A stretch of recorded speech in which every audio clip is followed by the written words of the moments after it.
Assalamualaikum warahmatullahi wabarakatuh.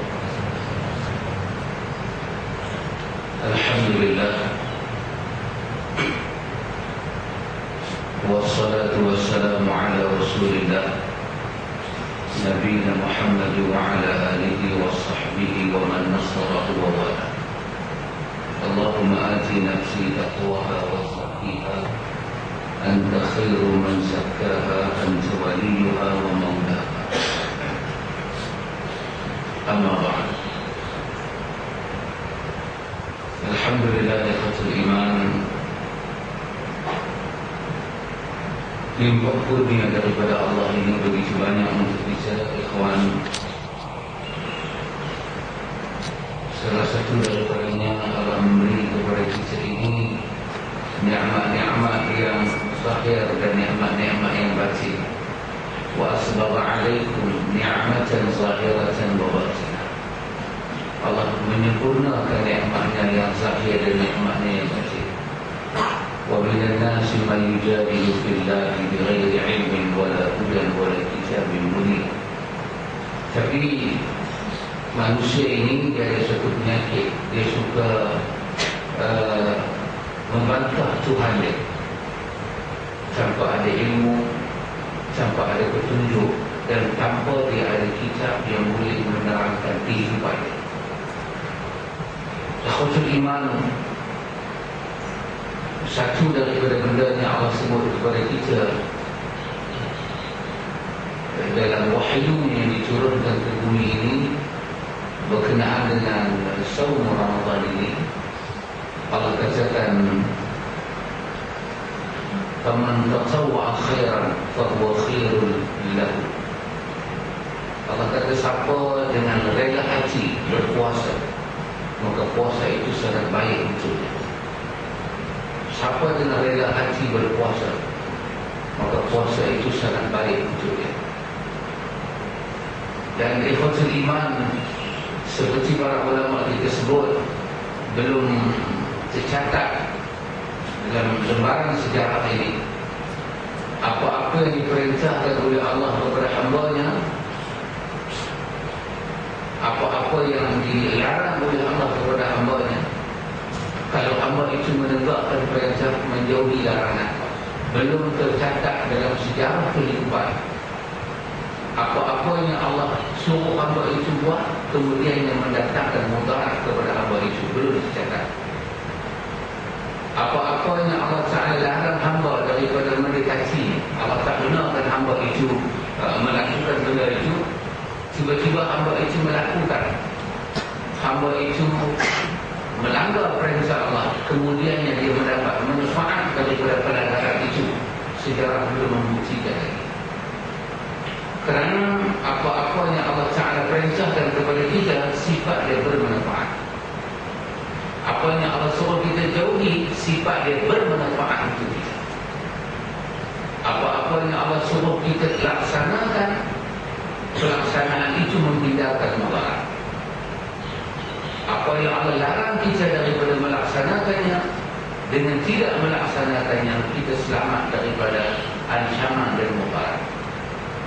Maka satu daripada perintah Allah ini, kalau kita nak susun yang sedang dekat dengan kita ini, adalah ibadat saum, ibadat kita berpuasa, ibadat imsak anil muftirat, kita menahan diri daripada perkara yang membatalkan puasa.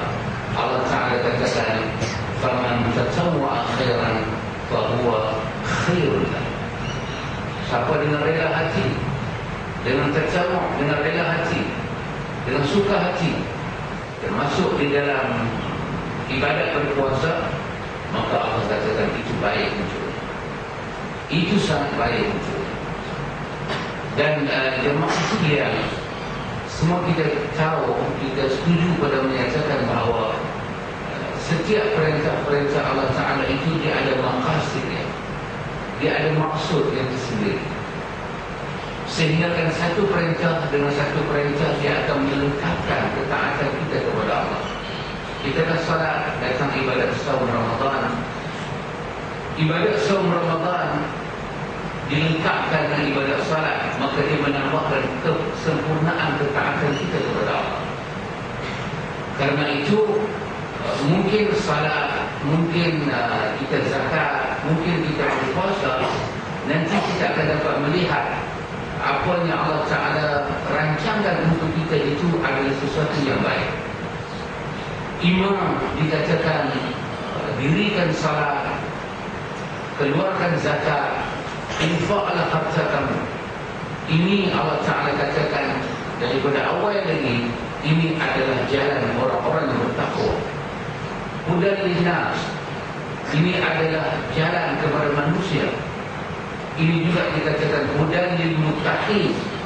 Maka lebih diperincikan lagi, daripada hudan linnas menjadi hudan lil muttaqin. Dia menjadi jalan yang diterokai oleh orang-orang yang beriman. Sampailah ibadat puasa ini masih dikatakan la'allakum tattaqun, supaya dia membimbing kamu sampai kepada kedudukan yang bertakwa.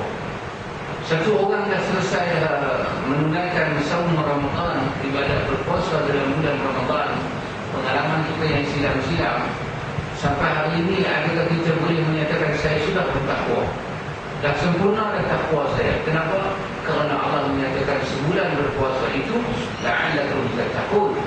Saya dah puasa, bukan ini tahun pertama, dah banyak tahun dah. Orang tua-tua, umur ada 60, 70, berapa kali dah dia puasa? 70 kali dah dia puasa. Takkanlah tak sampai lagi kepada kedudukan takwa.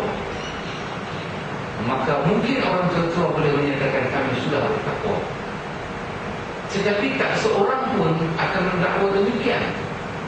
Kerana semua kita tahu, jemaah sekalian, bahawa sifat takwa itu adalah bimbingan dan proses. Dia macam kita main puzzle. Kita nak lengkapkan puzzle kita tu. Dalam kotak puzzle tu kita nak lengkapkan dia. Kita lengkapkan dia. Nanti kita akan nampak ketakwaan kita itu sempurna.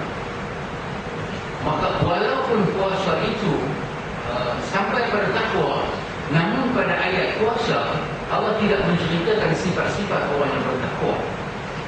Walaupun puasa itu boleh menyampaikan manusia kepada takwa, namun dalam barisan ayat-ayat puasa Allah tidak menceritakan sifat-sifat takwa. Tapi sifat takwa Allah ceritakan dalam ayat lain. Allah ceritakan tentang wasari'u ila maghfiratin min rabbikum. Allah ceritakan dalam surah yang lain, dalam ayat yang lain, pada tempat lain. Di sana ada ciri-ciri orang yang bertakwa. Allah ceritakan syurga, yang satu syurga itu seluas langit dan bumi. Seluas langit dan bumi. Sehingga kan kita melihat kenyataan ulama tafsir menyebut masa Allah buat syurga, langit dan bumi, nilai syurga itu bukan katanya nilai keseluruhan syurga. Dalam riwayat Bukhari, Nabi menyebut tentang dalam syurga ni ada tempat ahli syurga nak gantung baju dia, nak gantung tongkat dia. Ada satu tempat Allah sediakan. Di rumah kita buang kain, kita buang baju, ada tempat kita nak gantung.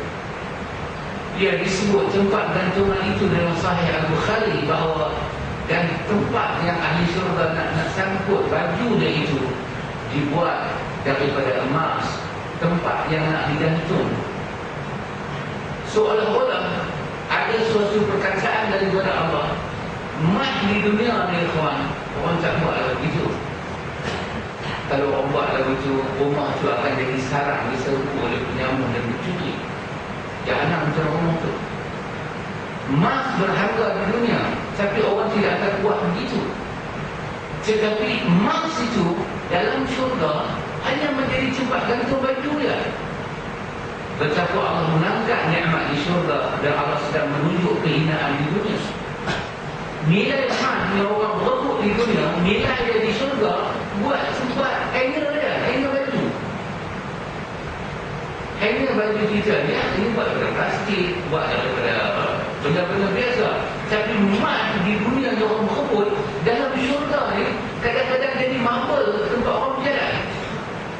Kadang-kadang jadi marmar dibuat lantai. Inilah kedahsyatan syurga. Bukan dibandingkan syurga seluruhnya dengan dunia, hanya dibandingkan satu juzuk yang ada dalam syurga dengan bahagian dunia. Nampaklah mulia di syurga betapa hinanya dunia ini. Inilah berkali-kali Allah katakan, wal akhiratu khairul laka minal ula. Betapa hari kemudian itu khairul laka minal ula, dia lebih baik daripada hari yang sudah kamu tempuh ini, hari dunia. Wal akhiratu khairun wa abqa. Akhirat itu khair dan dia kekal, dia lebih baik. Dia bukan saja baik, dia khairun wa abqa, dia lebih baik. Dia lebih baik dan dia lebih kekal. Maka dalam ayat tadi Allah Ta'ala katakan kepada orang-orang yang ada sifat taqwa, bersegeralah kamu datang kepada pintu syurga Allah dengan istighfar. Dan Allah menggunakan ayat wasari'u ila maghfiratin min rabbikum. Jangan buang masa, jangan lambat, jangan membazir waktu kamu, jangan berfikir panjang, bersegeralah, al-bisur'ah, cepat-cepat datang kepada syurga Allah. Dengan apa? Dengan istighfar, dengan minta ampun kepada Allah. Kerana satu syurga untuk satu orang seluas langit dan bumi. Satu syurga untuk satu orang seluas langit dan bumi. Nanti kita baca dalam hadis Bukhari, hadis Muslim, bagaimana Nabi menceritakan sifat-sifat pelayan-pelayan yang ada dalam syurga. Nabi menceritakan bagaimana ajaran ayat yang mengalir di dalam syurga. Dan Quran menceritakan sungai-sungai yang ada dalam syurga. Sungai-sungai daripada Nahrul Laban, daripada Nahrul Asal, daripada Nahrul Khamar, ladzatan lisyaribin, daripada Ma'ul Musaffa, daripada air yang sangat jernih, air susu, air arak, daripada air madu sangat lezat. Nahrul Khamar itu sangat lezat diminum oleh orang yang meminumnya, tidak mampu, tidak mampu. Allah memberi tawaran seperti itu, dan Allah katakan wa'iddat lil muttaqin. Kesemua ini kami sediakan kepada orang yang bertakwa. Kenapa Allah sediakan yang begitu hebat kepada orang yang bertakwa? Selalu kita diberitahu tentang inna akramakum 'indallahi atqakum. Kerana pada orang yang bertakwa itu ada benda mulia Allah pandangnya. Dia orang yang akram. Dalam surah Yasin dikatakan wa ja'alani minal mukramin. Ini satu orang yang mati kerana mempertahankan Rasul dia. Mati dia mempertahankan Rasul dan diutuskan kepada dia. Maka dia dimasukkan ke dalam syurga. Dan dia menyatakan Tuhan telah menjadikan orang yang sangat mulia. Siapa dia orang yang mulia? Ini Allah katakan inna akramakum 'indallahi atqakum. Orang yang ada takwa. Orang yang ada takwa jangan dibimbangkan. Kemiskinan, kedudukan kita dengan bangsa itu dengan bangsa ini tidak memberikan peranan kita akan masuk syurga ataupun tidak masuk syurga. Jadi Allah katakan Allah buat syurga untuk orang yang bertakwa, baik laki-laki, baik perempuan, baik apa bangsa sekalipun, apa bahasa dia cakap. Inna akramakum 'indallahi atqakum. Ahlan wa sahlan. Boleh masuk syurga. Nabi kata kullu ummati yadkhuluna al-jannata illa man aba. Semua umat aku dengan syurga yang Tuhan buat itu dia boleh masuk. Illa man aba, kecuali yang tak mau masuk. Yang tak mau masuk tak boleh paksa dia. Nak kata apa ke dia? Tak boleh paksa dia. Dia tak mau masuk. Jadi sahabat bila dengar, sahabat menyatakan wa man ya'ba ya Rasulullah. Ya Rasulullah, adakah orang tak mau syurga ni? Dalam hadis Imam Muslim menyebut tentang sifat syurga. Dalam hadis Imam Muslim disebut tentang seorang yang keluar daripada neraka. Kerana bakar dia dalam neraka, dibakar dia dalam neraka, kemudian dikeluarkan dia daripada neraka. Tetapi muka dia, mata dia, pandangan dia, dada dia, wajah dia menghadap ke arah neraka. Maka Tuhan pun berfirman kepada dia dalam hadis Imam Muslim. Allah katakan kepada dia, mintalah satu benda yang kemudian kamu tak dibenarkan untuk apa-apa. Dia kata, wahai Tuhanku, aku telah dikeluarkan daripada neraka. Tetapi aku rasa macam masih berada dalam neraka kerana mata aku masih melihat neraka. Ini sangat dahsyat neraka, ikhwan. Tak masuk. Tengok neraka macam kena azab. Sebut bayanglah orang yang itulah Nabi mengajar kita, Allahumma ajirni minan nar, Allahumma inni a'udzubika min 'adzabil qabr, Allahumma inni a'udzubika min 'adzabil jahannam. Jadi ajak kita berlindung daripada azab itu, diminta kita berlindung. Maka Allah Subhanahu wa taala pun menunaikan hajat dia. Apa Allah Taala buat? Allah palingkan wajah dia. Allah palingkan wajah dia. Dan kesemua kita tahu pandangan ada dua, fariqun fil jannah wa fariqun fis sa'ir. Yang masuk ke neraka dan masuk ke syurga. Allah palingkan wajah dia. Bila Allah paling wajah dia, muka dia menghadap ke arah syurga. Maka bila dia tengok ke syurga, dia pun berdoa. Dia kata, wahai Tuhanku, dekatkanlah aku sikit dengan pemandangan yang baik ini. Walaupun aku tak masuk, tapi bagi aku pergi dekat. Ini menunjukkan ikhwatul iman, sesiapa yang melihat syurga, dia tak boleh tahan. Dia tak boleh tahan. Kullu ummati yadkhuluna al-jannah. Umat aku berpeluang masuk ke dalam syurga kecuali yang sama. Allah katakan kepada dia, Allah kata, bukankah aku telah katakan kepada kamu, kamu boleh minta satu dan tak boleh minta daripada lain? Dia kata, betul ya Allah. Tapi dia kata dalam bab ni, tolonglah aku. Tolonglah aku ya Allah. Aku dah tengoklah pemandangan yang buruk, sekarang aku nampak pemandangan yang baik. Bagilah aku mendekati. Bila dia didekatkan dengan pintu syurga, tak masuk, dekat. Dia kata, ya Allah, bolehkah aku masuk? Bolehkah aku masuk? Allah kata, hamba-Ku, bukankah telah kubacakan kepada kamu, kamu tak boleh minta apa-apa dah. Dia kata, ya Allah, tolonglah, bagilah aku masuk. Tuhan bagi dia melangkah, selangkah masuk ke dalam syurga. Dia kata, ya Allah, bolehkah aku masuk dalam sikit? Allah katakan, wahai hamba-Ku, sesungguhnya syurga yang kau sedang masuk ini adalah bahagian daripada aku jadikan untukmu. Masuklah. Untuk menyatakan kepada kita, ikhwatul iman, nikmat syurga itu tak ada siapa bila tengok dia boleh menyatakan, ya Allah, aku tak mau. Ada ikhwan saudara. Dia boleh kata demikian di dunia ni. Syurga bukan macam hotel 5 bintang. Pemandangan dalam syurga bukan seperti pemandangan yang pernah kita lihat. Nabi pernah menyatakan, mala ainun ra'at wala udhunun sami'at wala khatar ala qalbi bashar. Tak sama dengan pemandangan yang pernah kita tengok. Tak sama pemikiran kita pernah berfikir dengan apa yang pernah kita fikirkan. Tak akan sama, tidak akan sama telinga kita mendengar berita-berita, hiburan-hiburan, keseronokan-keseronokan. Tak akan sama dengan syurga, tidak akan sama. Maka Allah katakan, wa'iddat lil muttaqin, kami sediakan untuk orang yang bertakwa. Dan bila kita termasuk dalam saum Ramadan, Allah katakan, la'allakum tattaqun, semoga kamu sampai ke situ. Semoga kamu sampai ke jalan orang yang bertakwa. Jalan apa, ikhwan? Jalan hidup kita, bangkit kita, jatuh kita, kesemua ini ada urusan dengan bimbingan takwa. Bukan supaya kamu jadi orang yang bertakwa, kamu dapat kata takwa, kamu telah jadi orang yang bertakwa. Tidak. Supaya hidup kita ni seluruhnya A to Z dibimbing dengan takwa. Ya, Quran menyebut tentang walladzina idza fa'alu fahishatan aw zalamu anfusahum dzakarullah. Akan jatuh bangunnya kehidupan. Quran menyebut.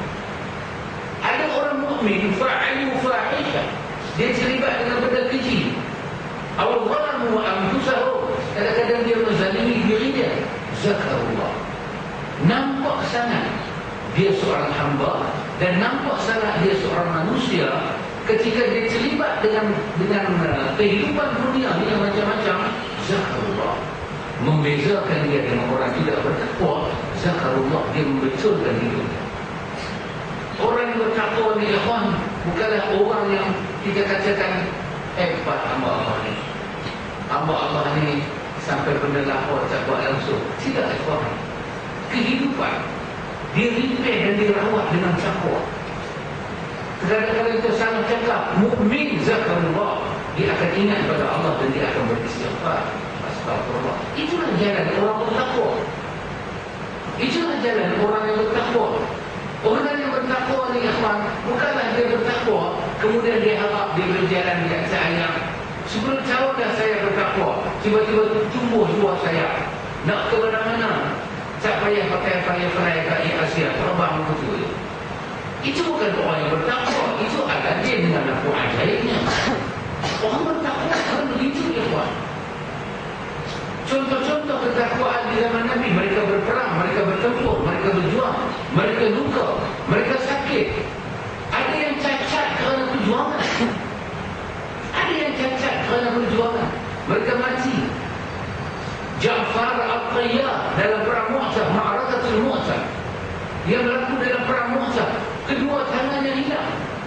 Nabi menyatakan Ja'far al-Tayyar, nanti Ja'far ini akan berterbangan dalam syurga, dan Allah bagi benda yang boleh buat dia berterbangan sebagai ganti tangannya hilang.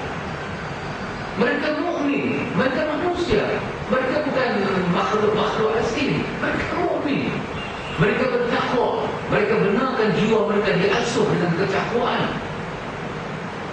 Di kalangan para sahabat, ketika dimandikan jenazah para sahabat oleh para tabi'in, dimandikan jenazah para sahabat oleh para tabi'in, mereka dapat melihat luka-luka di depan badan para sahabat ketika ditanggal baju nak dimandikan jenazah. Luka-luka di hadapan, perjuangan mereka. Ya subhanallah, ikhwatul iman.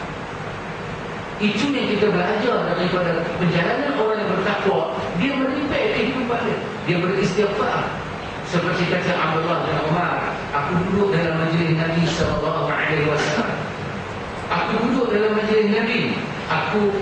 Selama Nabi buat majlis taklim, aku dapat menghitung Nabi berkali-kali mengulang kalimah istighfar sebanyak 100 kali.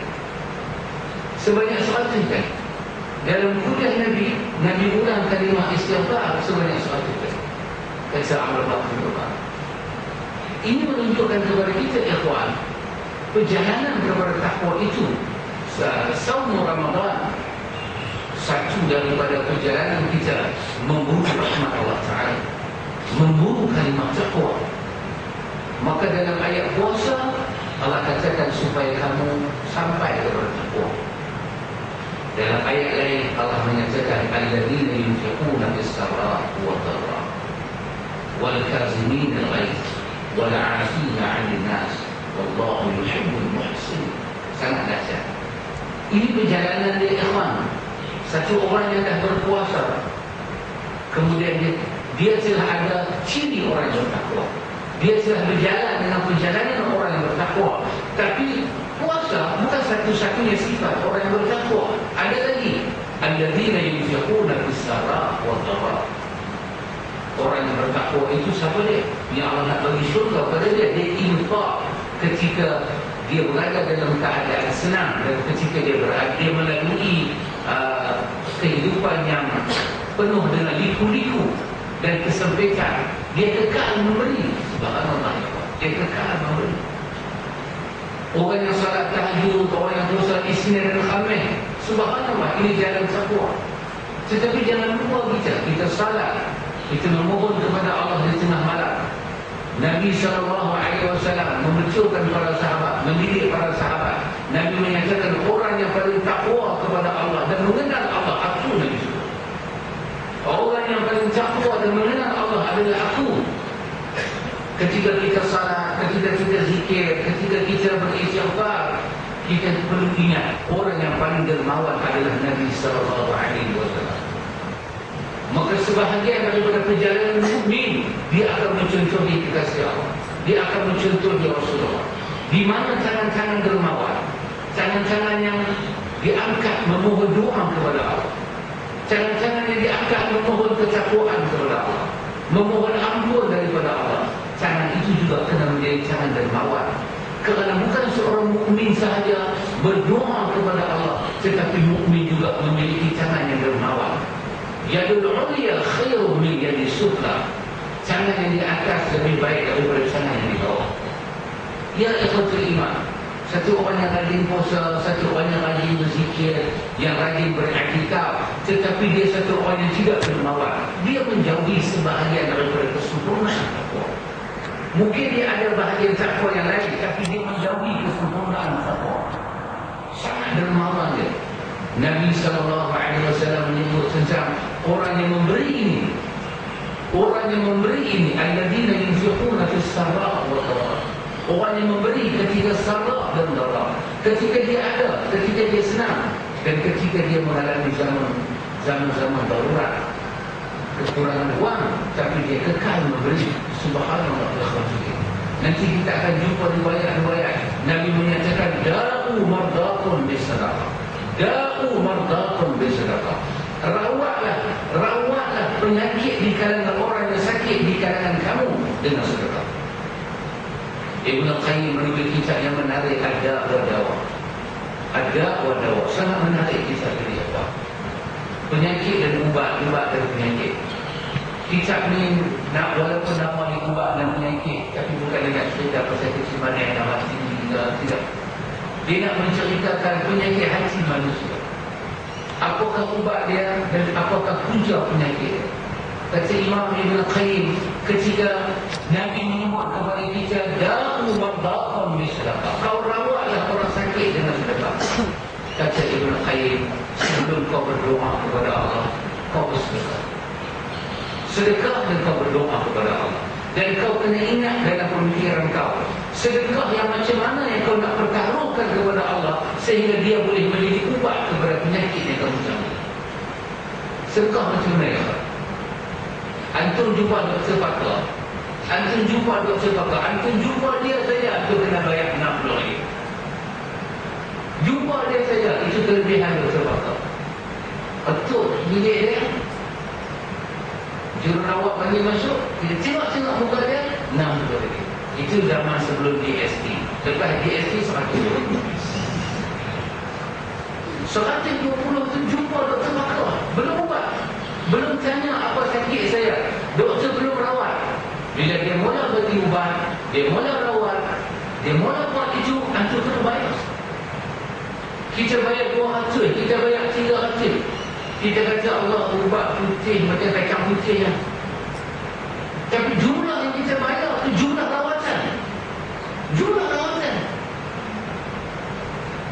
Yang nak jadi ubat ini sesuatu yang berbeza. Antum bayar, antum bersedekah. Selepas bersedekah kita nak berdoa supaya Allah memandang sedekah itu dan Allah merawati penyakit kita. Berapakah nilai yang kita kena bayar untuk rawatan ini di sisi Allah? Adakah kita bagi RM1? Cuma pergi bayar RM1 nak doktor pakar. Kita tengok dia mau RM120. Kita tengok jumpa doktor pakar RM120. Campur ubat pun dia bagi 2 jenis je. Ubat jenis dengan nama mustashfa dia tu, hospital dia tu ada nama. Dia nak jaga nama dia lagi. Dengan doktor tu pakar, dengan ubat. Kita jumpa doktor pakar tak sampai pun 1 jam. Kadang-kadang 10 minit kita kena bayar RM450. Itulah rawatan. Hasan Al-Banna ditahan oleh seorang juga. Hasan Al-Banna turun jumpa dia. Dia kata kepada Hasan Al-Banna, hari ini saya mendapat daripada muhsinin, orang-orang yang menderma kepada saya. Ini saya punya apa? Dia minta kepada orang sedekah tu. Inilah saya kumpul satu hari, saya dapat dan saya nak memberi kepada Tuhan. Saya mendengar Tuhan ini seorang yang ingin menegakkan agama Allah, maka gunalah duit yang diminta ke orang ketika di jalan itu, Tuhan ambil tegakkan agama Allah. Yang mungkin dia bukan bagi RM20,000, RM30,000, berapa sangat dia nak dapat. Dia pun meminta kepada orang. Tapi Al-Banna menyatakan, ketahuilah Kalau satu hari Islam tertegak di sini, dia tertegak dengan sumbangan engkau, bukan dengan sumbangan. Kerana apa yang kau beri di sisi Allah lebih besar daripada apa yang sedang aku lakukan. Itu nilai dia, ikhwan. Memang pemberian kita, satu orang budak kecil, dia bagi RM1. Tetapi RM1 yang dia bagi itu, dia adalah orang yang jimat daripada beli sekolah mak dia bagi kat dia. RM1, budak kecil, budak sekolah Allah bagi RM1. Tapi bila dia nak dapat RM1 itu, dia tak makan di sekolah. Ayah dia bagi RM2 pergi sekolah. Dia makan RM1, dia tinggal RM1. Pasal RM1 itu dia nak bubuh dalam campur masjid. Beza lah dengan bapak dia. Bapak dia gaji RM4,000 bagi RM1 dalam campur. Nampak sangat okey. Tapi anak pergi sekolah RM2 ayah dia bagi, dia makan RM1. Antum bayar dia makan apa RM1? Dia makan apa RM1? Nasi lemak, ayam merah. Cuma kan RM1 itu nak beli RM3 kan? Tapi dia boleh ambil RM1, dia bubuh dalam dapur masjid kerana dia belajar buat sedekah. Maka nilai budak ni tinggi di sisi Allah. Kerana itulah harta yang dia ada. Berbanding kita berkaitan RM1. Kita ni sampai manager bank tanah kita, bila nak keluar duit, banyak sangat duit, apa yang tak disimpan duit. Manager bank tanah kita. Takkan kita terima donation kita RM1. Dan itu yang kita nak sadarkan kepada Allah. Ya Allah, aku menderma dan aku harap doa yang makbul. Ya Allah, aku mohon kesembuhan daripada penyakit. La syifa illa anta. Tak ada boleh menghilangkan kesakitan melainkan kau sahaja, ya Allah. Dan dengan apa yang kita sumbang untuk Allah, Allah Ta'ala akan merawat kehidupan kita ini. Sangat dahsyat ikhwatul iman, sangat dahsyat. Dikatakan alladzina yunfiquna bis-sarra wal dharra. Paling dahsyat perjalanan orang-orang yang bertakwa ini bukan sahaja puasa, bukan sahaja dengan Quran la raiba fi, bukan sahaja dengan mendirikan salat, tapi paling dahsyat wal kazimin al-ghaiz. Perjalanan nak menyempurnakan takwa dia, wal kazimin al-ghaiz. Dia boleh tahan marah ketika orang bagi dia marah. Oh subhanallah, ya khatul iman, subhanallah. Kadang-kadang kita bubuh jubah di badan kita, kita bubuh serban di badan kita, kita pakai semua mahkota Rasulullah yang semua kita pakai. Tapi belum tentu ya khatul iman. Sikap yang mewarnai jubah kita itu adalah sikap Rasulullah. Belum tentu. Belum tentu. Kita pergi umrah, kita pergi haji, alhamdulillah kita balik, kita beli jubah selai dolar kita pakai. Dan kita pun tahu ini pakaian Rasulullah. Kita tahu kedudukan as-sunnah dalam bentuk apa nama kita pakai pakaian Nabi ini, kita sangat sayang. Tetapi ikhwatul iman, kita kena tahu orang yang pakai jubah adalah Rasulullah. Ketika dia pakai jubah, dia mempunyai sikap wal afina 'anil nas. Dia yang memaafkan orang. Kita memakai pakaian Rasulullah dan kita kena tanya di mana sikap kita. Sebahagian daripada perjalanan hidup kita, di mana kita memaafkan orang.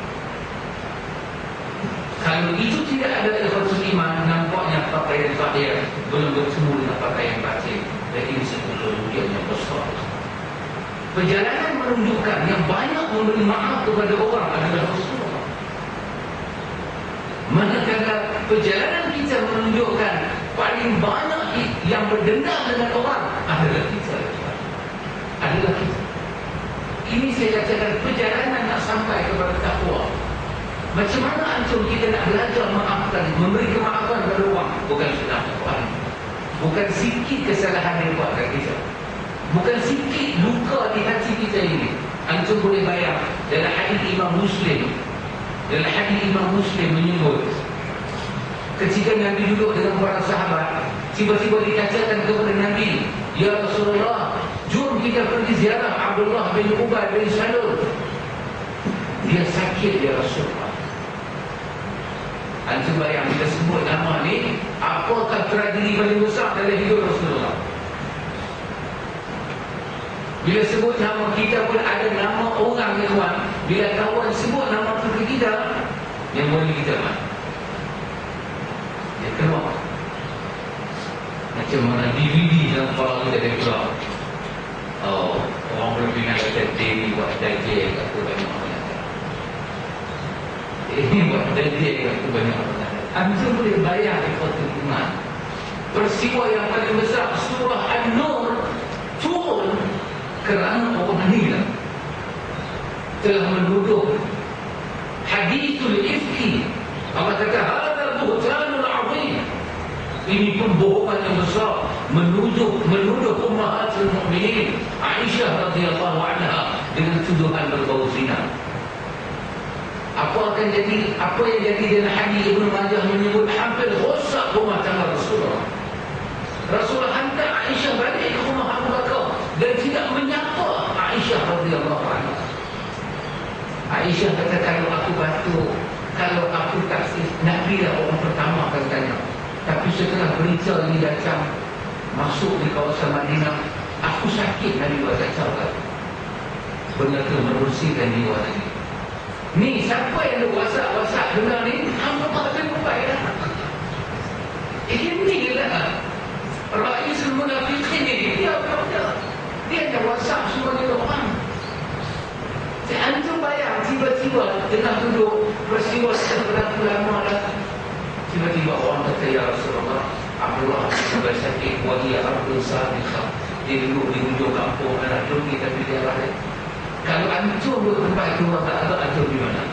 Antum di pasal Khadijah kan tak ziarah ini lah. Baik makan pokok lekor, tentu dah kenyang. Daripada nak pergi ziarah mangkuk ni. Tetapi Quran menurun, Quran turun dan Quran beritahu tentang mutaqin wal afin adillah. Orang yang paling banyak memaafkan orang adalah Rasulullah. Orang yang paling banyak memaafkan orang adalah Rasulullah. Subhanallah ikhwan. Bila Nabi dalam hadis Imam Muslim, bila Nabi pergi ziarah dia ikhwan. Karena itu Syekh kata, kamu melihat paparan sejarah Rasulullah ni, dia boleh pergi ziarah dan kamu tahu bagaimana sakitnya hati manusia. Innama ana basharun mithlukum. Sifat manusia itu ada, a'radul basyariyah ni. Sifat manusia ada, luka hati terasa orang buat ada, tapi dia boleh pergi ziarah wajah. Bagaimana dalam hidup kamu, Syekh kata, kamu nak ikut orang lain? Adakah orang lain bukan kata lebih mulia, kemuliaan orang lain setara dengan Rasulullah? Yang kamu nak bangga dengan orang lain, kamu tak ikut Rasulullah. Bila Rasulullah pergi ziarah rumah Abdullah bin Ubay, dengan hadis Muslim kata apa? Bila kawan-kawan Abdullah bin Ubay ni tahu Nabi main, dia tu demam-demam macam lalat dia tu, dia paksa bangkit dua bersidah. Dia kata dekat Nabi, ilaika anni, ilaika anni. Muhammad, jangan masuk dalam rumah aku, pergi. Tak, inilah welcome dia. Saya ingat kalau kenal kita lah, kita boleh banding kempas anak muda mereka dia. Kita boleh marah bangsa atas sedar diri, kita sakit nak mampu. Hang punya jahat, aku lupa, aku punya jarak, hang halau aku pula ni. Kita nanti tak ada tangan dia Allah, macam buang dia orang ini bagi mampu. Dia kata, ilaika anni, fa wallahi, demi Allah Muhammad, himar yang kau naik itu, busuk himar itu dah singgah di baju kamu, dan kamu nak masuk rumah tu dengan busuk, dan dia menyakiti hidup. Dia kata busuk himar itu lekat di baju Nabi dan menyakiti hidup. Ilaika anni, keluar dari rumah aku tak mau busuk bidara aku. Itu sakit tu. Sahabat meletak berikaan. Sahabat kata, sesungguhnya busuk himar, busuk lagi pohon am. Himar itu busuk, pohon am lagi busuk. Apa jadi? Jadilah pertengkaran di depan Rasulullah di rumah Abdullah bin Ubay. Maka sahabat pun tak tahan. Ada sahabat masuk dalam rumah Abdullah bin Ubay, jari batang kurma tu diambil dari pukul Abdullah bin Ubay. Berkelahi. Allah turunkan surah Al-Baqarah. Wa in ta'ifatani minal mu'minina iqtatalu fa aslihu bainahum. Bila dua kelompok daripada orang beriman berkelahi, kau damai dalam mereka. Fa'in baghat ala ihdahuma, kalau ada yang baghat, ada yang nak teruskan berkelahi, maka Allah kata kau perangi dan nak berkelahi. Antum boleh bayang bagaimana sikap terhadap Rasul. Wal 'afina 'anil nas. Ketika kita menghadap Allah, kita sembahyang, kita berzikir, kita juga kena bertanya pada diri kita, ikhwan. Kita telah menghadirkan banyak sunat Nabi dalam diri kita. Jadi kita juga kena bertanya, manusia yang paling banyak memberi maaf kepada orang adalah Rasulullah. Dia menahan diri daripada marah. Wal kazimin al-ghaidh wal 'afina 'anil nas. Dia menahan diri daripada marah. Dia menahan diri daripada marah. Susah, ikhwan. Tindakan kita bila marah, ada benda kita pegang nak balik. Tengah marah pegang handphone kita nak balik. Kita menahan diri daripada marah. Allah kata, wallahu yuhibbul muhsinin. Allah sangat mencintai orang-orang yang mengerjakan kebaikan. Ini sebahagian daripada perjalanan orang-orang yang bertakwa. Biasa kita adalah orang yang bertakwa. Kita makan, kita minum, kita puasa, kita puasa memang kita dapat. Bukan asal kata kita beriman, ya kawan, kita puasa, orang Kelantan kata kenyang semua. Tengok, hari 3, hari 4, orang biasa puasa sakit perut. Alhamdulillah, ya Allah sakit. Kita kata sudah, kau tak bertakwa, tengok aku bertakwa. Kenyang semua. Yang tu bukan kenyang semua, tu tanda tak puasa semua. Memang tak puasa, orang pun juga. Orang beriman bukan tanda begitu. Dia sakit. Dia memang mengalami kesakitan-kesakitan. Sahabat datang bertemu dengan Rasulullah. Seperti hadis Imam At-Tirmidzi, seorang wanita datang kepada rumah Nabi ketika Nabi tak ada dengan anak dia 2. Jumpa Aisyah radhiyallahu anha, ummahatul mukminin. Dalam bulan Ramadan, wanita dikata kepada ummahatul mukminin, wahai Aisyah, bolehkah kau beri sesuatu pada kami untuk aku beri makan pada anakku? Sesungguhnya di rumahku tak ada makan, wahai Aisyah. Mereka ni semua ahli syurga, ikhwatul iman. Mereka ni semua ahli syurga. Tak ada makanan.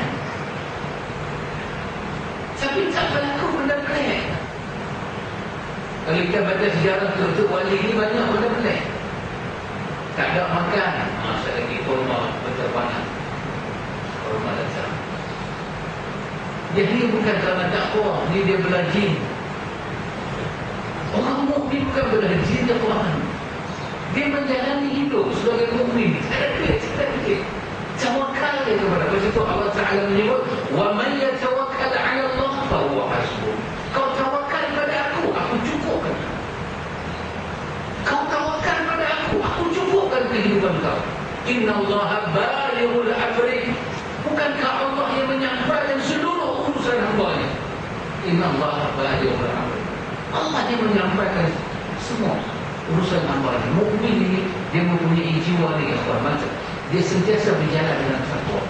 Ya, kadang-kadang dia tersilap, dia berbetulkan diri.